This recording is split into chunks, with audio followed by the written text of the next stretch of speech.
ቀጥሎም አንድ አንበሳ ብቅ አለ። አንበሳው በቁመት መጠነኛ ነበር። በቁጣና በመንቆራጠጥ ከፊተኛው የባሰ ነበር። የባታቪያው ተወላጅ ከአንበሳ ጋር በመዋጋት ያሳየው ቅልጥፍና ከማከር ያነሰ መሆኑ በግልጽ ይታይ ነበር። ግብ ግብ እንደገጠሙ አንበሳው ቆሰለ። ደሙን እያዝረከረከ ቢወረወር የባታቪያው ተወላጅ መዳፍ ውስጥ ሊያገባቸው። በዚህ ጊዜ ተመልካቾች ፊት ሰውነቱን እንደ አሮጌ ጨርቅ ብጭቅጭቅ አድርጎ ጣለው። በኋላም ማከር መጥቶ አንበሳውን በቀላሉ ገደለው።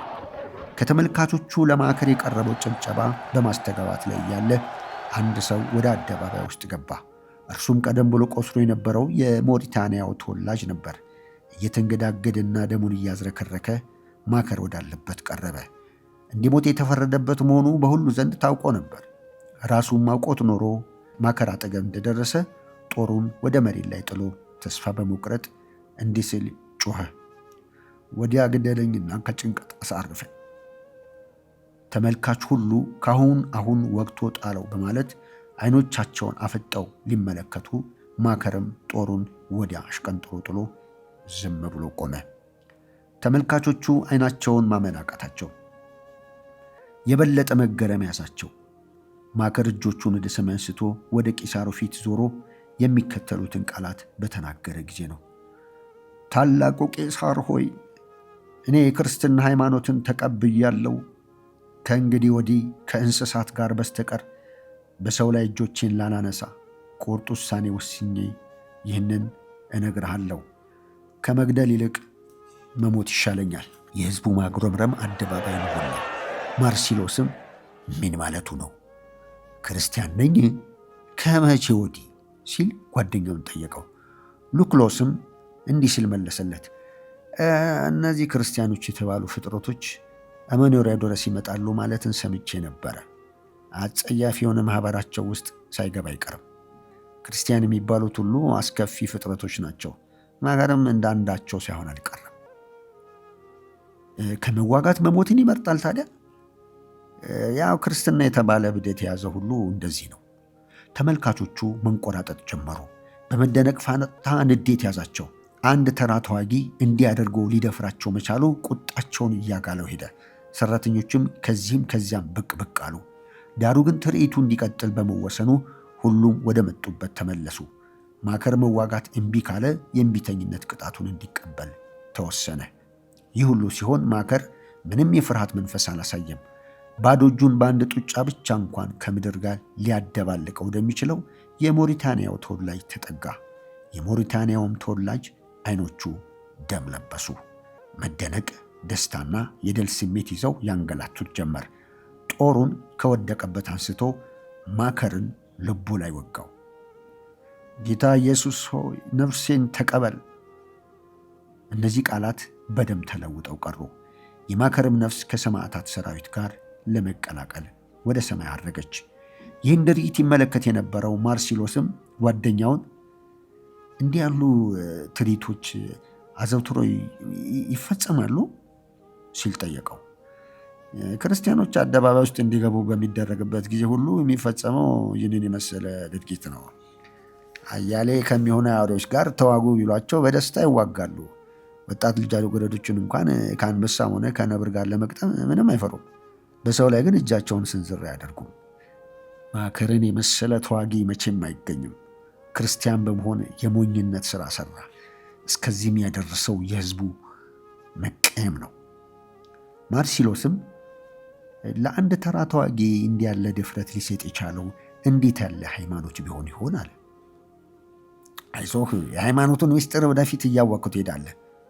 ያልሰማው መጣ። እነዚህን ክርስቲያኖች ካሉበት ስፍራ እያደንክ እንድትይዝ ተሾመ የለም እንዴ? አብዛኞቹ የተሸሸጉት ካታካምቦ በተባለው የምድር ውስጥ የውስጥ ለውስጥ ዋሻ እኮ ነው። አንዳቸውንም ሳያስቀሩ ተከታትሎ መያዝ ያስፈልጋል። በዛሬ ቀን ብቻ የተቃጠሉት የአምሳዎቹ አንሰው ነው ሌሎች እንዲያዙ የሚፈልገው። ባለፈው ሳምንት 100 የሚሆኑ አንገታቸው እንደተቀላ አልሰማህም እንዴ? ገና ምኑ ተይዞ ከተማውን የሞሉት እነሱ ብቻ እኮ ናቸው። ቄሳሩ የቀድሞ ሃይማኖት የጥንት ስፍራውን እንዲይዝ ወስኗል። የሀገራችን መቅሰፍቶች ስለሆኑ ድራሻቸውን እንዲጠፋ ማድረግ ያስፈልጋል። ይህንንም ወደፊት ትረዳዋለህ። ማርሴሎስ የጓደኛውን ንግግር በትህትና ካዳመጠ በኋላ እንዲህ አለ። እንደምታውቀው በሮም ውስጥ ብዙ ጊዜ አልቆየሁም። ክርስቲያኖች የሚባሉ ሰዎችም የሚያምኑት በምን እንደሆነ አጣርቼ አላወቅኩም። እስካሁን ስለ እነርሱ የሰማሁት ወንጀለኞችና አገር አጥፊዎች መሆናቸውን ብቻ ነው። አንተ እንደምትለው ከሆነ በሚገባ ላውቃቸው እድል ይገጥመኝ ይሆናል። ወዲያው አንድ አዲስ ትርኢት በመጀመሩ የሁለቱ ጓደኛሞች ንግግር ተቋረጠ። አንድ በዕድሜው የገፋ ሽማግሌ አደባባይ ውስጥ ገባ። እርሱም ሰውነቱ በእርጅና የጎበጠ፣ ጸጉሩ ጥጥ የመሰለ ነበር። የእርሱ መታየት በተመልካቾች ዘንድ የንቀትና የማሾፍ ውካታን ፈጠረ። አዛውንትነቱ ምንም ሊያሳፍራቸው አልቻለም። ሳቃቸውና ጩኸታቸው አደባባዩን ሞላው። በዚህ ጊዜ ሽማግሌው እጆቹን አንስቶ ጥቂት ቃላትን ሊተነፍስ ሞከረ። ማርሴሎስ ማን የሚባለው ነው? ሉኩሎስ እስክንድር የተባለው የእነዚያ ርኩሶች መምህር ነው። እምነቱን እንዲተው ቢያስፈራሩትም አልበገር ብሎ እስከ ዛሬ ቆይቷል። ዝም በሉ ባካችሁ፣ ሊናገር ነው። ሽማግሌውም እጆቹን አንስቶ እንዲህ አለ። ሮማውያን፣ እኔ ክርስቲያን ነኝ። አምላኬ ለእኔ ሲል ሞቷል። እኔም ለአምላኬ ሲል ሕይወቴን በደስታ አሳልፌ እሰጣለሁ። የሽማግሌው ቃላት በሕዝቡ ሁካታና ጮት ተውጠው ቀሩ። ወዲያውም 3 ነብሮች እየገሰገሱ ወደ እርሱ መጡ። እጆቹን ጭብጥ አድርጎ በጸሎት ዓይኖቹን ወደ ሰማይ አቀና። አውሬዎቹም ወዲያው በጫጭቀው ጣሉት። የአውሬዎቹ ቁጥር እየበዛ ሄደ። ወዲያ ወዲህ እየተሯራጠ መተራመስን ጀመሩ። በመጨረሻም እርስ በርሳቸው መፋጀትን ያዙ። ትርኢቱ የሚያሰቅቅ ሆነ። በአውሬው ትርምስ ውስጥ በብዛት የሚቆጠሩ እስረኞች ተቀላቀሉ። አብዛኛዎቹ ወጣት ልጃገረዶች ነበሩ። እነዚህም የሮማውያንን የደም ጥማት እንዲያረኩ የተፈረደባቸው ነበሩ። ትርኢቱ የርኅራኄ ስሜቱ የተሟጠጠበትን ሰው እንኳን የሚዘገንን ነው። ርኅራኄና ሐዘን በዚያ ወራት በሮም ውስጥ ስፍራ አልነበራቸው። እዚያ ወጣት ልጃገረዶች በዚህ በሚያሰቅቅ አኳኋን ከሞት ጋር ዓይን ለዓይን እንዲተያዩ ስለተፈረደባቸው መፍራታቸው አልቀረም። ከጥቂት ጊዜ በኋላ ግን ድፍረታቸው ከሞት በላይ አደረጋቸው። አውሬዎቹ ሊናጠቋቸው በቀረቡ ጊዜ እጅ ለእጅ በመያያዝ ጽኑ የሆነ የእምነት ሰንሰለትን ፈጠሩ። ዓይኖቻቸውን ወደ ሰማይ አቅንተው ጣዕም ባለውና ወደ አርያም ሊያስተጋባ በሚችል ዜማ የሚከተሉትን ቃላት ዘመሩ። ለወደደን ከኃጢአታችንም በደሙ ላጠበን፣ ለአባቱም ነገሥታትና ካህናት እንድንሆን ላደረገን ለእርሱ ከዘላለም እስከ ዘላለም ድረስ ክብርና ኃይል ይሁን፣ ሃሌሉያ አሜን። አንድ በአንድ ድምፃቸው በደም በመበከል በጭንቀት ዝም ተሰኘ። የጣሩም ጩኸት ከምስጋናቸው መዝሙር ጋር ተዋህዶ የእነዚህ የተዋቡ ሰማዕታት የጀግንነት መዝሙር በሰማይ ካሉት ጻድቃን ውዳሴ ጋር ተቀላቀለ።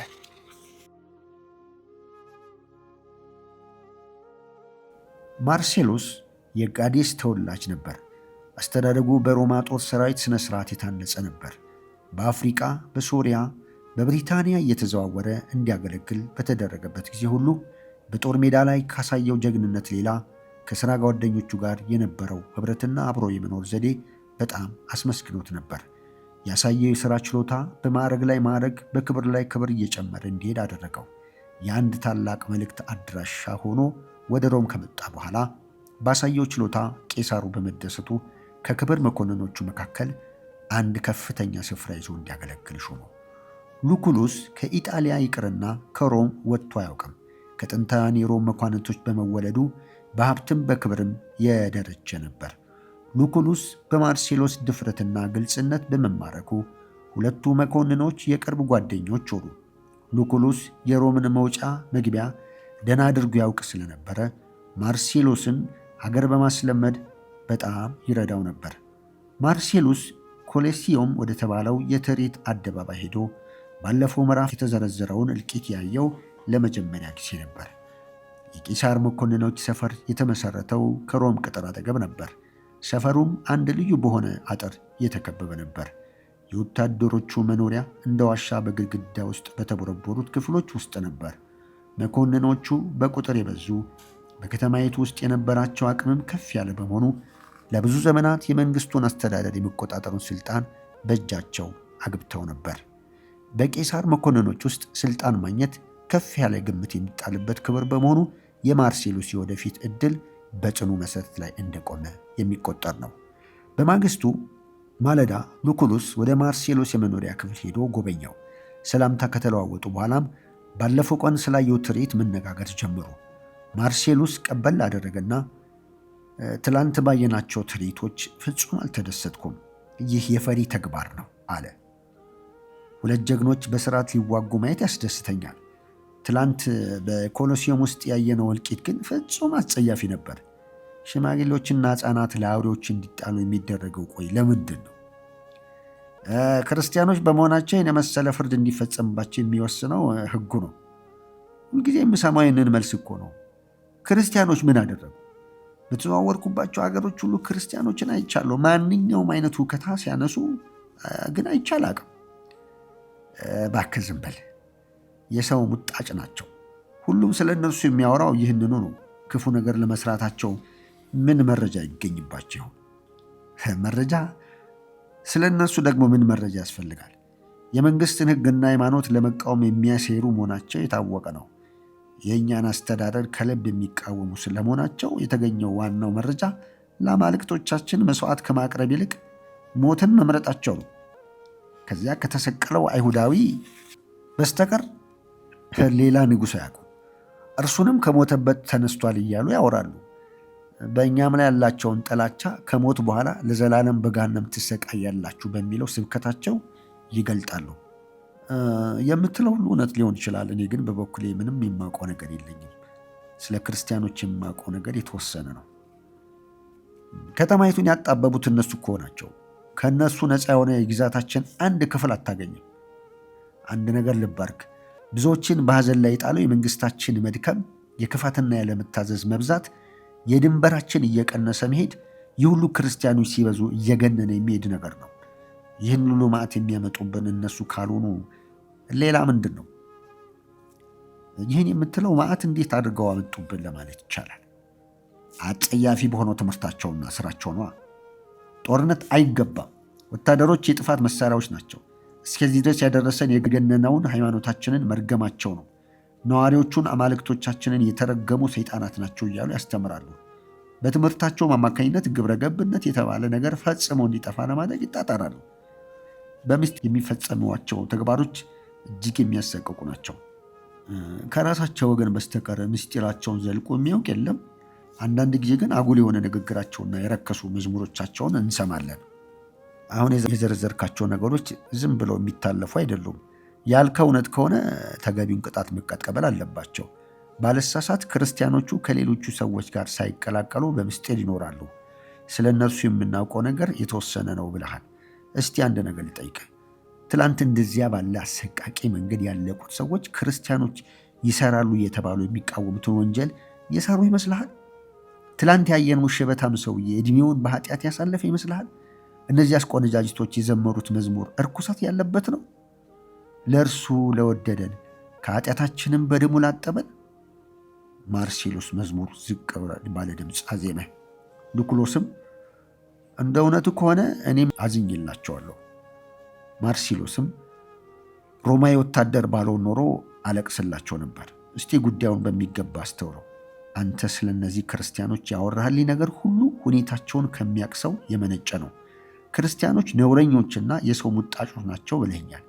በየጊዜው የሕይወትን መሰረት የሚያናውጥ መሪር ሞት ፊት ምርጫ ማድረግ ያለባቸው መሆኑን ትላንት ተረድቻለሁ። ድፍረታቸውና አሟሟታቸው የሚያስደንቅ ነበር።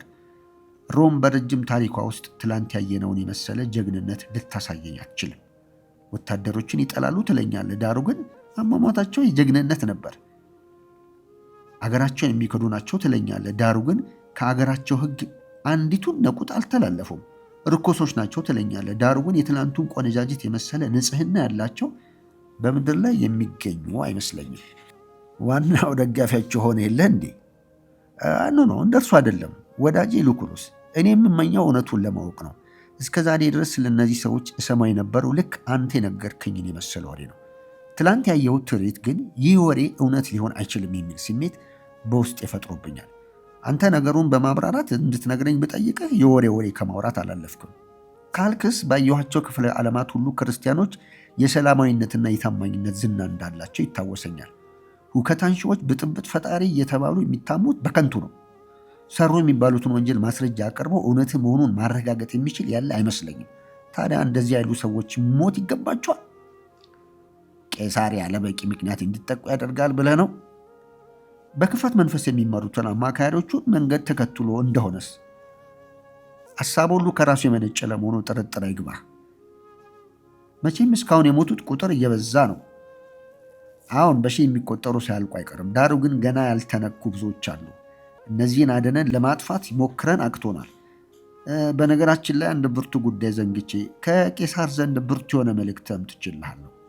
ሉኩሎስ ከትጥቅ ውስጥ የብራና ጥቅል አውጥቶ ለማርሴሎስ ሰጠው።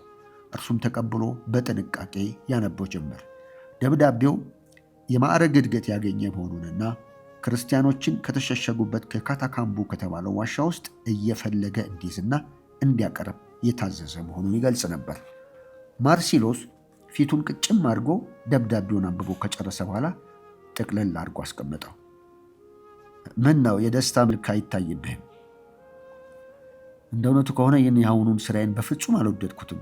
እኔ ወታደር ነኝ። ሕፃናትና ሽማግሌዎችን ለገዳይ አሳልፌ መስጠት ተግባሪ አልነበረም።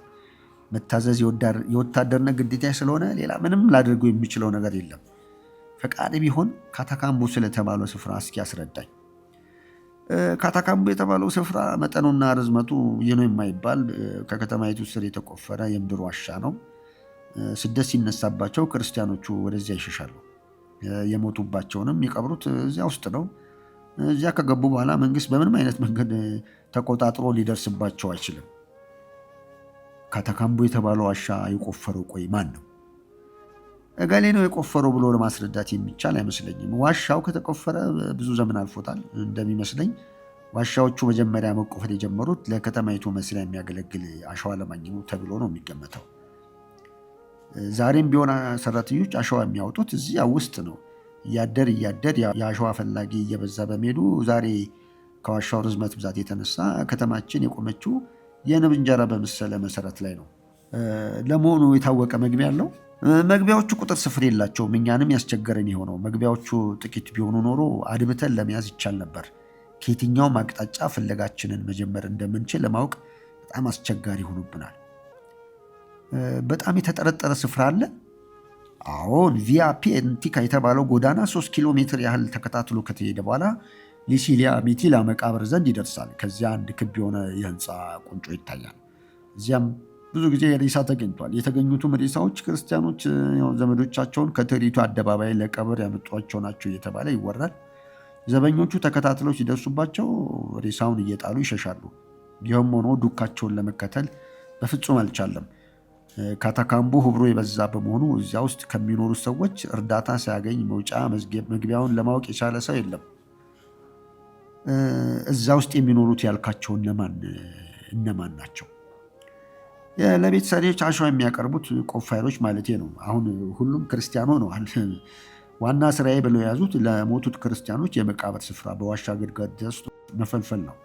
እነዚህ ቆፋሪዎች እድሜያቸው የሚገርምህ የሚያሳልፉት በዚያ ውስጥ በመሆኑ በላይ በእነዚያ በተወሳሰቡት ዋሻዎች ውስጥ ሰውን የመምራት ችሎታ ያላቸው እነሱ ብቻ ናቸው። ካታካምቡ ውስጥ ገብተህ ታውቃለህ? አዎን፣ ከረጅም ጊዜ በፊት አንድ ቆፋሪ እየመራ አሳይቶኝ ነበር። ከውስጡ ብዙ ጊዜ ልቆይ አልቻልኩም። በህይወቴ እንደ እርሱ ያለ አሰቃቂና አስፈሪ ስፍራ ይቻላል። ከዚህ ቀደም የካታካምቡን ዝና እንዲህ ወሬ እሰማ ነበር። እስካሁን ድረስ ስፍራውን በሚገባ እንዲጠና ለመደረጉ የሚያስገርም ነው።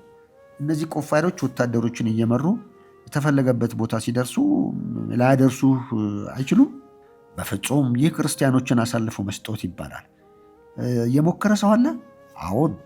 ከቆፋሪዎቹ ጥቂቶቹ መኮንኖችን ለመምራት ፈቃደኛ በመሆናቸው ከገለጹ በኋላ ሬሳቸው እስኪዞር ድረስ ሊያንከራትቷቸው ይውላሉ። በመጨረሻ መኮንኖቹ የያዙት መብራት ይጠፋና እስከ መደንገጥ ይደርሳሉ። በኋላም መርተው እንዲያወጧቸው ይለምናሉ። ከዚያ ቆፋሪዎቹ መኮንኖቹን በመደለል እዚህ ውስጥ ክርስቲያኖች የሉም፣ ያሉት ከዚህ ውስጥ ሸሽተዋል በማለት ፍለጋውን እንደተጀመረ አድርሰው ይሸኟቸዋል። ክርስቲያኖችን እስኪያገኝ ድረስ ቆርጦ ፍለጋውን ይቀጠል የለም።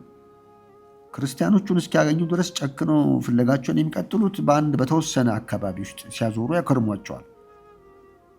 ክርስቲያኖች ያሉበትን ስፍራ የሚጠቁም ቆፋሪ እስከዛሬ አንድም አልተገኘም ነው የምትለኝ?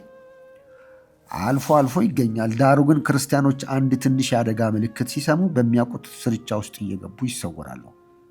እንዲህ ከሆነማ እንዴት አድርጎ ሊቀነኝ ይችላል? እንጃልህ። የተጣለብህ ኃላፊነት ግን ከባድ ነው። ይህም የሆነው ድፍረትና ብልህነትን ተባብረው እንዲሳኩልህ ይረዳዋል በማለት ነው። ይህን ትእዛዝ ከግቡ ለማድረስ ከቻልክ እንጀራ ወጣልህ ማለት ነው። እኔም የማያውቀውን ያህል ስለ ስፍራው አስረድቻለሁ። በተረፈ አንድ ቆፋሪ ጠጋ ብትል የበለጠ ሊያስረዳ ይችላል። በል እንግዲህ ይቅናህ። ሉኩሎስ እነዚህን ቃላት ተናግሮ ወደ ስፍራው ተመለሰ። ማርሲሉስም በበኩሉ ራሱን ወደ ምድር አቀርቅሮ በሐሳብ ባህር ውስጥ ገብቶ የዋኝ ጀመር። በሐሳብ ውስጥ ጣልቃ እየገባ ያ ሞት የሚያሸንፍበትን መንገድ የሚያወጀው ጣፋጭ ዜማ ትዝ ይለው ነበር። ለእርሱ ለወደደን ከኃጢአታችንም በደሙ ላነጻን የሚለው